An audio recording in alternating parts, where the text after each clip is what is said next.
So, magandang araw. Pag-usapan natin yung mga normie na nag-settle down. Tsaka yung consistent. Kasi, di ba, swerte daw sila, di ba? Kasi nga, ano, na may karelasyon sila, may consistent na sex, or minsan bihira pa nga eh. Minsan bihira pa yan. Tapos, ayun, pag-usapan natin yung sitwasyon nila, yung mga yan. Kasi 'di ba, 70% yan sa lipunan, 'di ba? So sila yung mga silbidor, tapos provider pa. So ginagawa na nila yung duties and responsibilities ng panlalaki, pati pambabae. So sila na lahat. So pwede ba nila gawin yung tinuturo ng red pill para maging alpha, yung no contact? Kuwari yung mga normie ganyan, no contact. Kuwari nagtatampo yung no contact daw, gagayahin nila. Gagayahin nila yung no contact. Or, yung magpanggap na alpha, yung kuwari, mambabae, ganyan. Mag-try mag-message ng mga kung ano-ano. Tingin mo ba tatalab yan? Sige, kuwari, siya yung naglalaba, tapos ayaw niya maglaba. Naisipan ng lalaki na normie, bahala ka dyan, ayoko maglaba, alpha ako eh. Ginaya nila yung mga yung sa mga pick-up artist para tawag doon, frame yun. Ginaya nila yun. Ano sa tingin nyo mangyayari? Tapos, syempre pagka ganun, kuwari lumaban sila, iiwan sila. Promise, iiwan sila. Hindi ubra yung ganyan. Kasi, nagsettle siya sa'yo dahil sa serbisyo mo, tsaka sa napoprovide mo. Hindi naman siya nagsettle sa itsura mo, hindi naman genuine desire yung pinagsetelan niya eh. Nagsettle siya sa'yo dahil beta box, cox ka. Or dagdagan na natin, simp ka pa. Kasi di ba yung simp, ang yung yung nagbibigay na continuous na benefit dun sa babae. Tapos, nare-receive niya less dun sa binibigay niya. So, simp ang tawag dun. Or minsan, wala ka pa nabe-benefit. Kung, kagaya mga nanliligaw, di ba yung mga nanliligaw, nagbibigay na agad. Hindi pa naman binibigyan ng sex. Tingin nila kasi ubra yung mga ganon. Kaya sinasabi ko, malalaman mo na lang talaga. Tsaka mo lang gagawin yung mga ganyan, yung pagbibigay. Paminsan-minsan wag parate. Pag binigay na niyo yung sex sa'yo. Actually, wala nga akong pakialam dyan sa kahit sex lang talaga ibigay sa akin eh.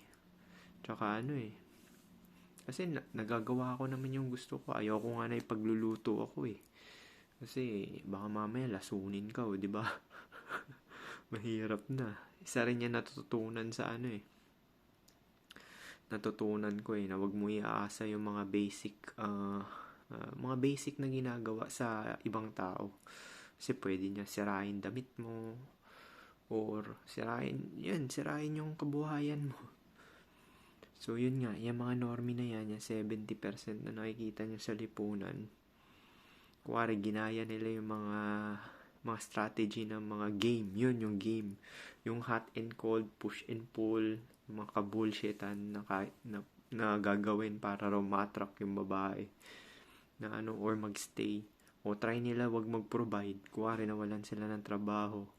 O panandalian. Malamang iiwan din sila nung kapartner nila. Hindi sila O yung iba naman, ginagamit pera, di ba? Kasi ginagamit nila pera. Tapos, ginagamit nila yung pera para maka-attract ng mga broke. Yung mga broke na So, parang nangyayari niyan, sugar daddy ka. Sugar daddy ka niyan. Kasi, ganito yan. Ang target na demographic mo, yung mga mahihirap na na normie din. So, posible na magustuhan ka nila, pero hindi siguraduhan. Kasi tinanong ko yung girlfriend ko neto Sabi ko, yung mga katrabaho ko, sila lang din yung nagkikilalanan.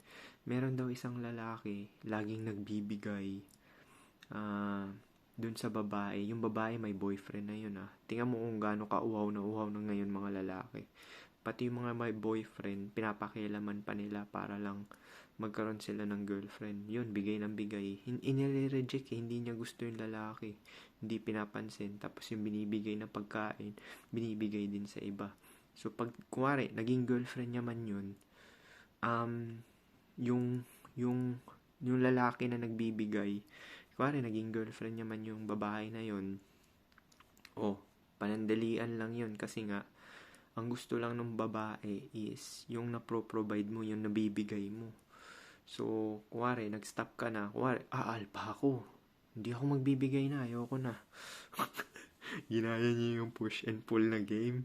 Yung kuwari, ang tawag doon, love bombing. Love bombing, di ba? Yung magbibigay ka na marami sa una, tapos super bait mo. Tapos bigla mong ipupull.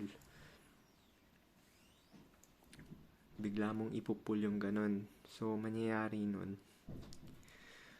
hindi ka naman talaga magugustuhan ng babae. Tsaka hindi tatalab yung ganon, yung bigla mong pinul. Tangina, isipin ng babae. Hindi ka nagpo-provide. Bahala, iiwan na kita. Narinig ko na rin yan sa mga katulong eh. Mga katulong namin dati. Sa katulong ko dati, di ba? Narinig, hindi na siya nagbibigay. Ayoko na. Hindi na siya naglo-load. Ganyan, ayoko na i-text. Yan yung sinasabi ko na katayuan ng normie. So, consistency ang kailangan nila para tumagal ka habang buhay.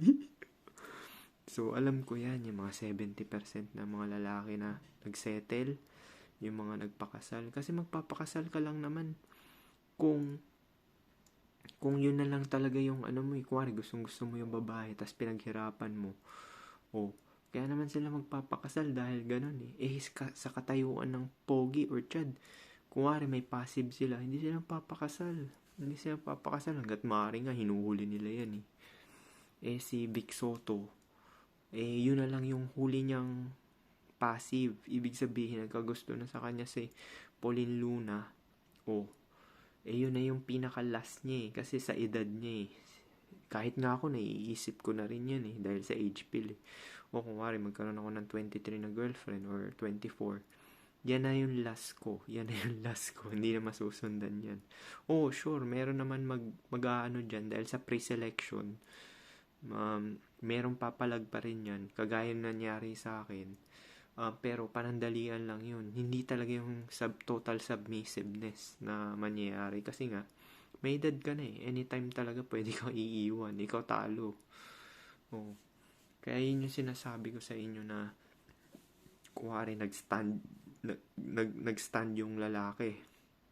Kuwari lagi siya nagsiservisyo, nagbibigay. Tapos bigla niyang kinat. Kasi nga push and pull daw, di ba? Sabi sa red pill. Game kasi yun eh, di ba? Game. Mind games. Hindi ubra yan sa normie. Gawin mo yan, iiwan ka. Kaya sinasabi ko dito sa black pill, dalawa lang talaga strategy, beta box, cox, or yung passive na sinasabi natin, genuine desire. Na sinasabi natin, na-attract siya base sa looks mo. Hindi mo nga kailangan ng game eh. Pwede ka siguro manlibre pagkain, Jollibee. Pagka pogi ka, ganun lang yung mo, minimal effort lang. Hindi naman totally wala talagang effort. Kasi paano kayo magkikita kung walang effort? Napakatanga naman nun. So sinasabi ko sa Chad, although meron pa rin silang binibigay na benefit sa babae, pero minimal yung sinasabi ko, or less effort. Yun yung sinasabi ko sa inyo. Kagaya na nangyari sa akin yung ka-FWB ko. Ayaw ko lumabas, gusto ko lang dito lagi sa kwarto. Siya pumupunta dito, minimal effort. Minsan pag nagyaya siya na anong tawag doon, kumain sa labas, kanya-kanya KKB kami. Ganun yung sinasabi ko, minimal effort. Hindi ko naman sinasabi na chad ako, pero tiningnan ko yung mga kamatches niya, tsaka mga nakadate niya. Above talaga yung itsura ko. Na yun yung masasabi ko. Kaya iba yung treatment niya. Kaya totoo tong sinasabi ko. Ang treatment ng tao base sa looks. Base talaga sa looks. Ito bigyan ko kayo ng kwento. Nung isang araw sa trabaho, ganito. tinawagan ko yung relative nung pasyente kasi nga, yung pasyente parang ulyanin na. Tayo ng tayo, tapos lakad ng lakad.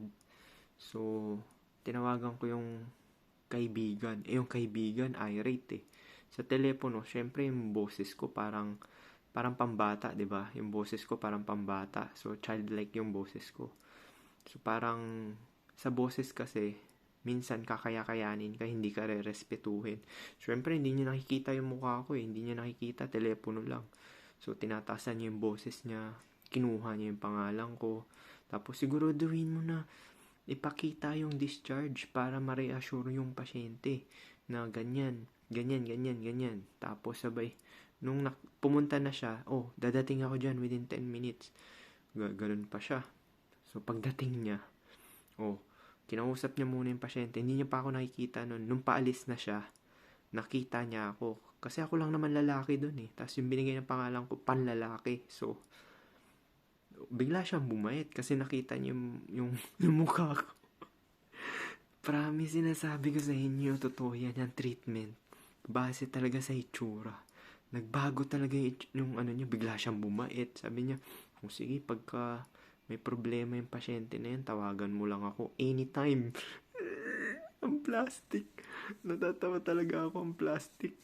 Sabi ko, tangina na ito. Alam ko na dahil nakita niya yung mukha ko. Kaya siya biglang bumait. So, yun yung sinasabi ko sa inyo. Kaya sinasabi ko sa babae, yung, kunwari, may tsura ka naman, hindi sa akin signs ng attraction yun eh. Yung kakausapin ka. Kasi nga, nakwento ko na sa inyo yan, nare-receive ko na yan, pati yung niyayakap ako sa balikat, dinidikit nila yung boobs nila sa balikat ko. Nare-receive ko yan since college pa ako. Kahit nung nagtatrabaho pa ako dun sa Pilipinas, nare-receive ko yan. So, hindi na bago sa akin yan. Now, nag-iisip ba ako na, gusto ba ako nito? Bibigyan ng double meaning. Hindi ako nag-iisip ng ganyan. Kasi nga, normie ka eh. Kumari normie ka, normal yung treatment. Di ba sinabi ko nga sa inyo, mas mahirap pa nga sa normie kasi magdadalawang isip ka eh. Gusto kaya ako nito? Normal lang yung treatment. Or may respect lang siya dahil sakto lang yung itsura ko. Kasi pag normie, normal, di ba? Normie, normal treatment. Pangit, pangit treatment. Pogi, maganda, halo effect. Iba yung treatment. May simping na nagaganap pagka pogi ka or ikaw pagsiservisyohan, bibigyan ka ng yung pabor mo, laging susundin. So, yun yung mga sinasabi ko sa inyo. Kaya yung mga normie na 70% dyan sa lipunan natin, nakikita natin may asawa, anak, yung dedicated lang dun sa asawa nila. Actually, wala ngang pre-selection dun eh. Biruin mo sa buong buhay nila, yun lang talaga nagkagusto sa kanila yung asawa nila. Kasi, biruin mo, wala nang pumorma or balak mang agaw sa kanila, sa asawa nila. Kasi nga normie sila eh. Hindi sila valuable. Sa black pill, ang value mo, kung pogi ka, yun yung value mo. Ang value mo is kung gaano karaming babae nagkakagusto sa'yo. Yun yung sinasabi natin na value ng lalaki. Yan yung sinasabi nila na 1%, 10%, 20%, or 5%, any percent pa yan. Yan yung value. Pero sa red pill, ang high value man is yung may status tsaka pera. Sa black pill, may status at pera, beta box cocks yan. Hindi yan guarantee na So, tingin mo ba sino ba to? Yung sa Facebook, Mark Zuckerberg. Kuwari, sabi niya, tangina, mabababae ako. Magpo-prostitute ako. Or mag-cheat ako. Tingin mo uubra yun? I-divorce siya nung asawa niya, promise. Kung mag-cheat siya, kuwari, gamitin niya yung pera niya. Kasi tatalab din naman yan sa pang-cheat eh. Kasi ang gusto ng babae, pero hindi base sa looks niya. So, paano yun na siguro? Peace.